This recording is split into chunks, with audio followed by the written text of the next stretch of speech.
దురదృష్టం పట్టడానికి గల కారణాలేంటో ఈ వీడియోలో మనం తెలుసుకుందాం. ఈ వీడియో చూసే ముందు ఒక లైక్ కొట్టి జై శ్రీకృష్ణ అని కామెంట్ చేయండి. 1.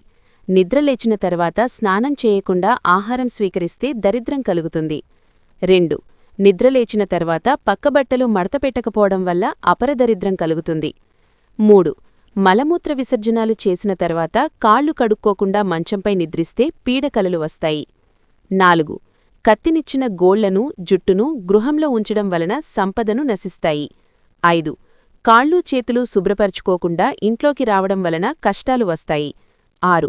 చెప్పులు వేసుకుని ఇంట్లోకి రావడం వలన దరిద్రం కలుగుతుంది. 7. శనివారం తలాంటు స్నానం చేయకుండా ఉంటే దురదృష్టం కలుగుతుంది. 8. స్నానం చేసిన వెంటనే మంచంపై నిద్రించడం వలన శనిగ్రహ దోషాలు సంభవిస్తాయి.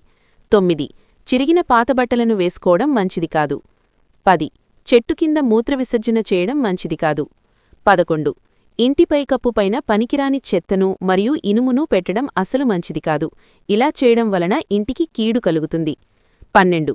విరిగిన వస్తువులను ఉపయోగించకూడదు. 13. గడపలపై కూర్చోవడం మంచిది కాదు. గడపలు లక్ష్మీదేవితో సమానం కాబట్టి ఎట్టి పరిస్థితుల్లోనూ గడపలపై కూర్చోకూడదు. 14. చెప్పులు మరియు బూట్లను తలకిందులుగా ఉంచకూడదు. 15. ఇంట్లో తుప్పుపట్టిన పాత తాళం కప్పలను అలాగే ఉంచకూడదు. 16. విరిగిన దువ్వెనతో తలదువ్వకూడదు. 17. ఇంటి ఆవరణలో ఇనుప వస్తువులను అశుభ్రమైన వస్తువులను ఉంచితే ఆర్థిక సమస్యలు ఎక్కువవుతాయి. 18. దేవాలయం నుండి తిరిగి వచ్చిన తర్వాత కాళ్లు కడక్కూడదు. 19.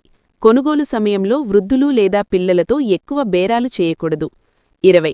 దేవాలయం నుండి ఖాళీ పాత్రలు వెనక్కి తీసుకురాకూడదు. 21. ఇంటి పైకప్పుపై ఇనుపతీగను కట్టడం మంచిది కాదు. 22. తలుపుల మీద దేవుడు ఫోటో పెట్టకూడదు. 24. వంటగదిలో వాడిన సామాన్లను కడక్కుండా అలాగే ఎక్కువసేపు పెట్టుకోకూడదు. 25. ఇంట్లో మగవాళ్లందరూ ఒకటేసారిగా క్షవరం చేయించుకోకూడదు. చూశారు కదా ఈ వీడియోని. ఈ వీడియో గనక నీకు నచ్చినట్లయితే లైక్ చేయండి, షేర్ చేయండి, సబ్స్క్రైబ్ చేసుకోండి. Thank you for watching. సర్వేజన సుఖినో భవంతు.